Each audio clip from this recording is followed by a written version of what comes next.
We want to get the place to a point where it will be self-supporting. We've talked to several pastors in this community that are interested in using the facility for their services. We also have a wedding venue that we want to incorporate. In order for that to happen, the outside has to be made to look aesthetically pleasing, and that's going to require quite a bit because there is no sidewalk. There's not even a city sidewalk in front of the structure, and there has to be restrooms placed on the premises. We have to make allowances for parking at some point because there's only room for 5 cars in front of the building. There's just so many different things that have to happen in order for this place to become self-supporting. Since I've started this project, it's become personal to me. And the reason it's become personal to me is because almost everyone I talk to knows my family. They know more of my family than I know. And I come in here and I see different things. Tammy likes to say, if walls could talk.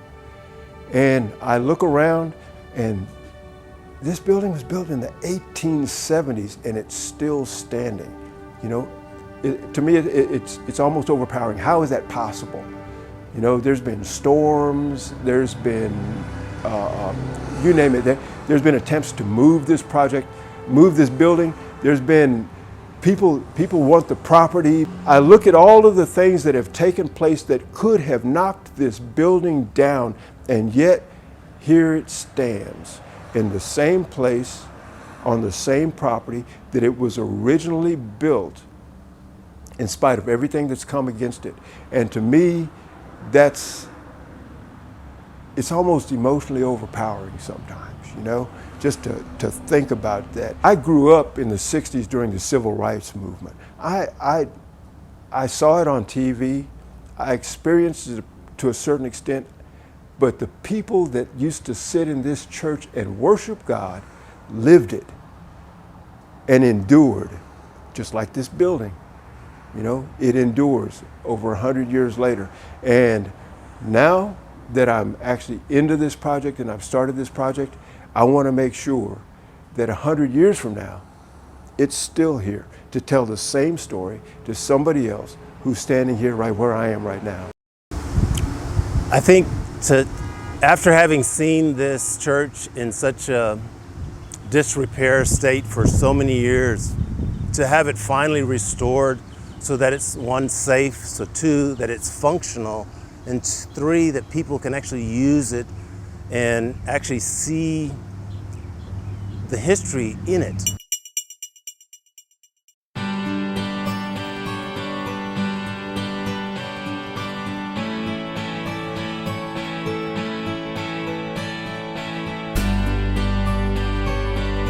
We've never left.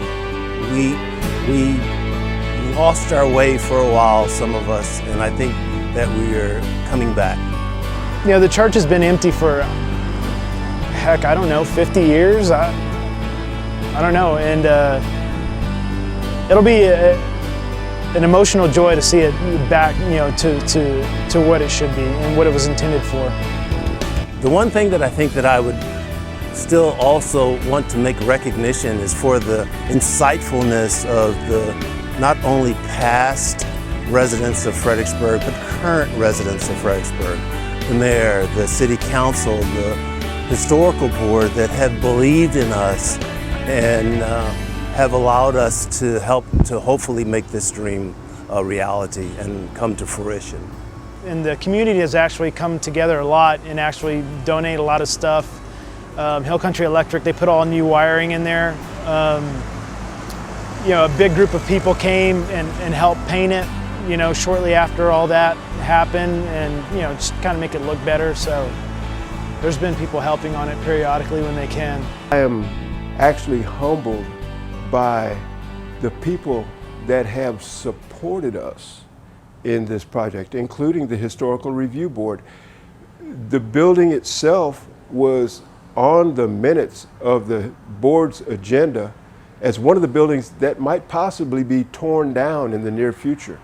And when Tammy and I first came to make our inquiries about this church, we were not only welcomed, we were invited and re-invited, and everybody was just really, really happy to see us, like we were just long lost friends. Folks that we had never met before were just thrilled that we were there and willing to take on this project because nobody wanted this church torn down.